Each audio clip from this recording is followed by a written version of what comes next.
Here's a coincidence. Right now, US government shut down. In China, everything shuts down. Everybody in the national day holiday.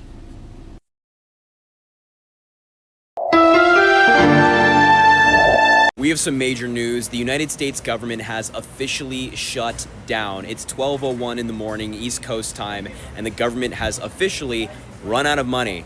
The way I just got up and turned on my light so I could make this video, this is so important. The government shutdown, it's happening, okay? And if you don't know about it, it's because we don't have the funding. We ran out of money, okay?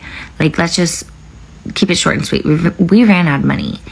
And if we really think about it, like, it's not left versus right, whatever. What's going on is whoever is in charge of the budget did not plan accordingly. And we know that this administration likes to bring in like new people that may not have a lot of experience, the kind of bullshit, right? And who just came on this app claiming to be crunching the numbers and never delivered. It's Chit. Chit was supposed to be crunching the numbers and he didn't. And look at us now. Take back the golden pineapple. I was just thinking that I don't think that there is a single American that hasn't been affected by the moves, the policies, and the decisions that have been coming ever since January 20th. Whether you're a woman, a veteran, someone on Social Security or food stamps, whether you are LGBTQ, you have stocks, if you have crypto, 401k, if you're a retiree, if you're a full-time content creator, if you're an immigrant or someone in your family is an immigrant, if you're a naturalized citizen, if you're in some kind of union, if you're a low to medium income family and you pay taxes. You care about the environment, if you care about the water being clean and the air being clean, if you care about the right to vote, you have a child with special needs, if you have a family that's already struggling and you know you can't afford these tariffs that are coming, the rising cost of housing, massive company layoffs, you want to feel safe when you fly, you're afraid about the spread of diseases. If I was an absolutely diabolical human being and I wanted to in some way make sure every single American felt some pain, this is exactly how I do it. Well, you guys do know on this Wednesday, October 1st, the government is shut down. Shut down at midnight because both sides could not reach an agreement. And we know that this is all about money, right? But we're the same country that sends hundreds of billions of dollars to other countries to help fight their wars over there, while the American people sit back and starve because the Republican and Democrats can't make a decision. But people are saying this is not really a government shutdown. People like Kamala Harris is saying that this is a Republican shutdown. And I tend to believe what she's saying. The sides just can't come together. This is the second time in 7 years that we've had a government shutdown. And both times that we had these government shutdown in recent years was the same exact president under this administration and under the other administration back in 2017 or 2018, I believe. Correct me if I'm wrong. I could be wrong. I'm not right about everything. But this government shutdown is most definitely going to affect a lot of people, especially people who get food stamp benefits, Medicaid, Medicare, Housing Authority, WIC. I don't know if it's going to affect them right now, today, on this October 1st, 2025, or if it's just going to take time to filter down if the shutdown continues. But this is what I was saying earlier this year, January, February, March, when I really got deep into TikTok. I said we are headed towards a recession/depression. I told you guys that this was going to happen. People was in my comments, oh, no, it's not going to happen. No, it's not going to happen. You don't know what you're talking about.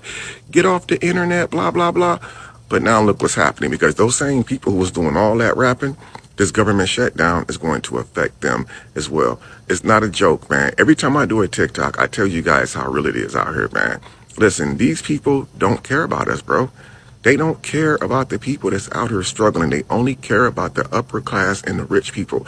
They don't care. That's why it's easy for them to shut the government down. They been wanting to shut the government down, guys. They just needed an excuse to do it. So here it is. The government is shut down.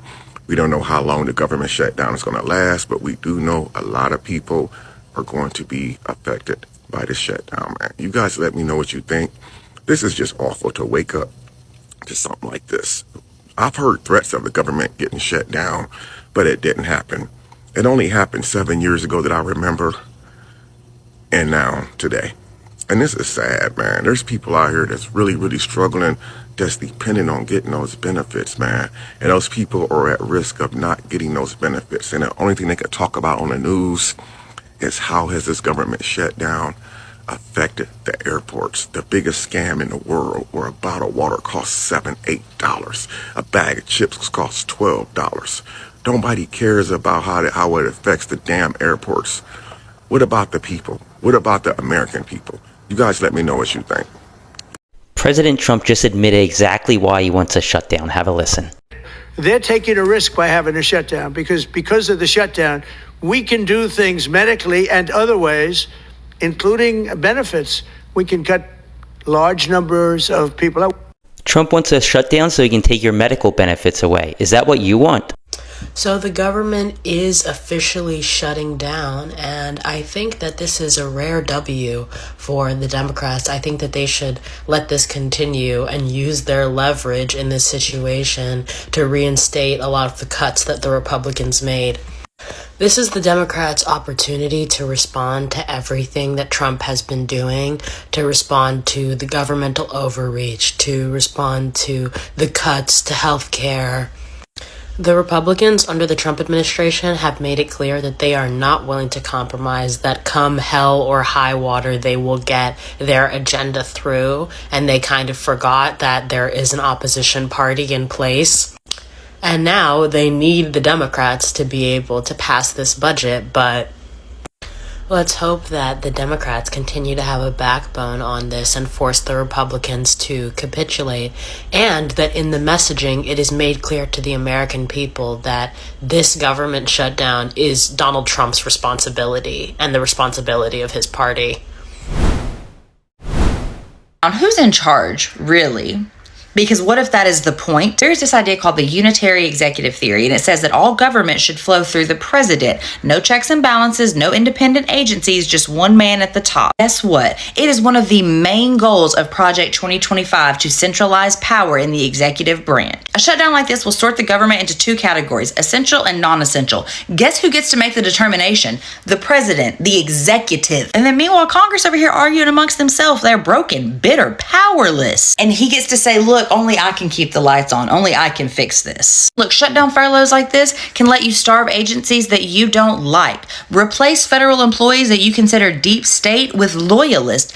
Also in Project 2025. My point is, what if this is not just about budget cuts, but this is a purge under the guise of crisis? Look, the longer the shutdown drags out, the more it feels like a national emergency. And in times of national emergencies, presidents take more power, and history says it's not temporary. Since the 1980s, the United States has had 14 government shutdowns or funding gaps, whatever you want to call them. All right, I have lived through damn near all of them. I'm more concerned about this one. This is how you turn a shutdown into a step toward authoritarian rule. Quiet, mostly legal, and set up as you saved the country. So the real question isn't whether the government's going to shut down, because that's happening in a few hours, baby. The question is, what's going to replace it? And are we paying enough attention? The federal government didn't clock in today, but I did. So here's how the government shutdown is going to impact you and your wallet. First and foremost, federal workers not getting a paycheck during this time period. Either you're going to be sent home or you're going to be asked to come in, but you're just not going to be paid. One of the biggest ways this impacts regular people is at the airport. Turns out TSA agents don't like coming to work when they're not being paid, which makes sense, but that does mean longer lines for you. And frankly, the FAA is already down bad. Any other funding lapses could really put it in a bad spot. Next, onto something lighter, SNAP benefits. USDA funds cover SNAP benefits for about a month into a shutdown, but any longer than that, and we might run out of funding. The longest government shutdown in history is 35 days, and it was under this same administration, but just last time. And this becomes a bigger issue because when these vulnerable populations can't get these basic necessities, they're going to have to take out extra debt, either through the form of a predatory payday loan or even just putting these charges on a credit card with a high interest rate. But maybe you're still optimistic, you're going on vacation soon. I hope it's not to a national park or the Smithsonian or the National Zoo, because all of those are closed. I hope you got travel insurance. And I have to talk about housing. HUD programs and housing assistance may be disrupted for low-income families.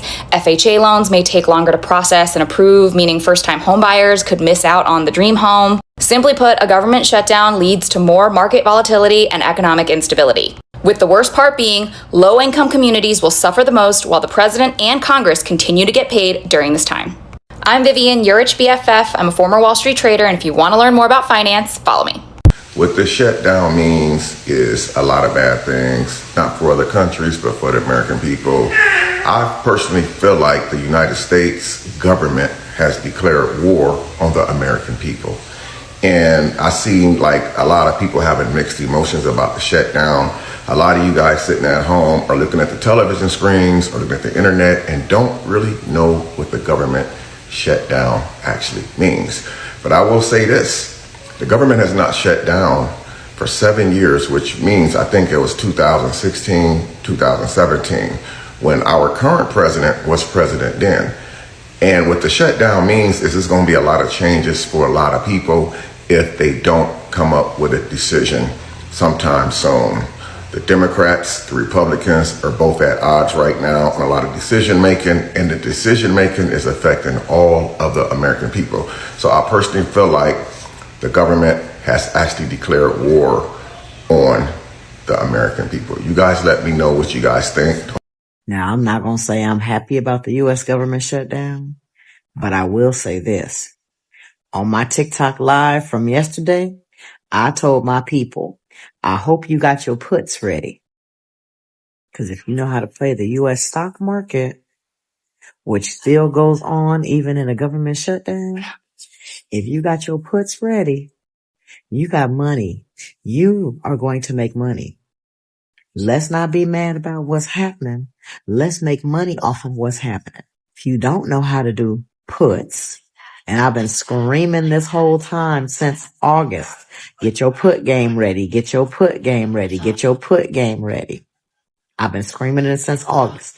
Now it was delayed. It took a minute to get here, but everything should be falling tomorrow. Or excuse me, today when the market opens. Everything should be falling. So get your game ready. All right? Okay. Okay. Okay. All righty. Bye-bye. Dino, what's the worst case scenario with this government shutdown? The worst case scenario, it's going to last for like a month. That's the worst case scenario. And what's the implications of the worst case scenario? I mean, it lasts for a month. A lot of people are going to miss their paychecks. You're going to get disruptions in government services like the FAA, social assistance programs. I think court funding is also going to lapse. That's the worst case. The best case scenario really is like it's a week. There's going to be so much media and public backlash that one side or the other, capitulates, comes to the table, do some sort of short-term negotiation.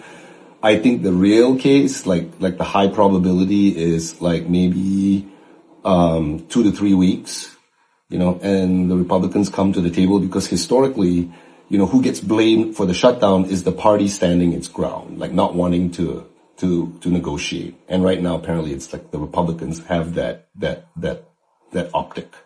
So I think likely it's 2 to 3 weeks, and there are some paychecks are going to be missed for sure. Where? I don't know. So you don't think we're going to be back to normal on Thursday? I think just based on what I understand, it's going to be like the middle ground. It's not going to be short. It's not going to be extended long because there's also credit downgrade. We might get downgraded again. Yeah. So you don't want that for the country's, credit rating. Right. So I think very short, no, they're all, standing their ground. Very long, no, the ramifications are really bad. So it's going to be a middle term thing, 2 to 3 weeks. But the impact of 2 to 3 weeks, you're going to see, furloughed workers miss a full paycheck, but I don't know which agencies are going to be impacted directly. So, but there is going to be an impact. The government shutdown. I'm not laughing because I'm happy, y'all. The last time this shit happened, Frumpy was in office. That was 2018. He let this shit ride out for 35 days. That means 35 days of nobody getting paid. Oh, and for all you frozen people that's on the streets of Chicago trying to hunt people down, your money is now furloughed. You won't be getting paid either, right along with the damn National Guard in goddamn Portland. Y'all not getting paid. Essential workers, bye-bye. Federal workers, y'all will be working for free as well. I'm telling y'all right now, don't take y'all ass through a TSA, because them bitches are gonna be mad. And when Toupee Fiasco was asked about the government shutdown, he brought up trans. What do trans people have to do with us shutting down, y'all? But on a lighter note, the Trailer Park think tank is pissed off that Bad Bunny is performing at the Super Bowl.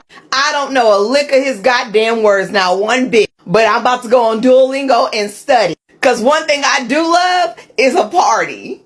And newsflash, you patriot GEDers, you can't deport Bad Bunny to Puerto Rico. Puerto Rico is part of the United States. Y'all make it so easy for us to clown y'all. Ain't no fucking country music going on this time. And the next time, it better be Shabuzi. Trump has achieved what no enemy of America could ever have in their wildest dream hoped to do to America. So America is in complete shutdown right now because they could not agree on budgets. Now, America has basically been dismantled bit by bit by Donald Trump. And here's how. Basically, Donald Trump has been the biggest enemy of white America, and I'll explain why. Simply because Donald Trump used racism as a way of getting white Americans onto his side, and they helped him get to the top. So he used them, and he said that he was going to make America great again. He said that he was going to get rid of immigrants and do all this stuff. And white people actually believed it. They thought that America was going to go back to the 1950s where they were king. And you know what he did? He used them, because that very man that promised the white America the world is the very man that led the farmers to go into bankruptcy, that completely destroyed businesses, solid businesses that were once, could never have foreseen, and then to their mercantile. Basically, he made sure that with his hostility to other countries like China, with his trade wars, he made sure that these people had no chance of survival. And you know what? The world doesn't give a damn. I don't know if you guys can believe it, but there was a time when the US system worked really, really well. And I want to give one example because this might be one of my favorite examples in history. This is called the Church Committee, which is a bipartisan committee agreed upon by the Senate. And it was, the chairman was Frank Church, who created this committee. He was the only Democrat who has ever been elected in Idaho. This committee basically investigated all government agencies, especially like secret intelligence agencies like the NSA, the CIA, because like the CIA doesn't report to anyone besides the president, and there was just like shady stuff going on in the 50s and 60s and 70s. So this committee was created in the 70s, and it investigated huge like scandals like MK Ultra, which is basically where the government was performing operations on civilians, and like making them take psychedelics, like that kind of thing, experimenting on like all sorts of weird stuff. And like this was a CIA operation. And like this committee was voted on by Democrats and Republicans. They also investigated like the assassinations of like Black Panther members, the JFK assassination. This was obviously way before the Patriot Act, and these intelligence agencies have been doing this kind of stuff way before then, way since like World War II. There's this thing called Project Shamrock, where basically intelligence agencies were going through telegraphs and just like private communication of civilians during World War II. And the Church Committee unveiled all of that. Like that was huge news. It was like modern day WikiLeaks, except for this was done by the government, by people in Congress. Like this is how the government can work if it worked. Breaking news, U.S. debt has hit $37 trillion and each taxpayer owes $950,000 to the federal government in order to offset the debt. Now, on the same day that this happens, President Trump announces that the U.S. military budget is going up to $1 trillion by 2026, which is going to add $300 billion to the U.S. debt. Going forward, every taxpayer will owe $1 million in order to settle the debt. And obviously, taxpayers cannot pay this $1 million, which is going to send a spiral chain of reaction that will see Americans spiral into debt personally.